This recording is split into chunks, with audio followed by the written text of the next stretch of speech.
আলহামদুলিল্লাহ রাব্বিল আলামিন একবার কমপক্ষে, মানে প্রথমে আল্লাহর প্রশংসা করবেন, তারপর একবার দরুদ পড়বেন আল্লাহুম্মা সাল্লি আলা মুহাম্মাদ ওয়া সাল্লিম, তারপর হাত তুলে দোয়া শুরু করবেন। বৃষ্টি পড়ছে, দোয়া শুরু করে দেন, দোয়া কবুল হবে ইনশাআল্লাহ।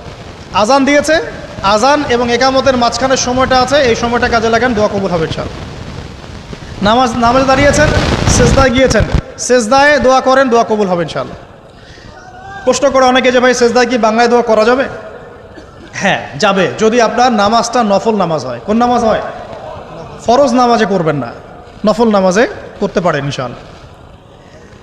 সেজদায় বান্দা আল্লাহর সবচেয়ে কাছাকাছি থাকে, এই সময়ে বেশি বেশি দোয়া করতে রাসূল সাল্লাল্লাহু আলাইহি ওয়াসাল্লাম তাগিদ দিয়েছেন। দোয়া করলে ডাইরেক্ট কবুল হবে ইনশাআল্লাহ। পিতা মাতার খেদমত করে দোয়া করেন, দোয়া কবুল হবে ইনশাআল্লাহ।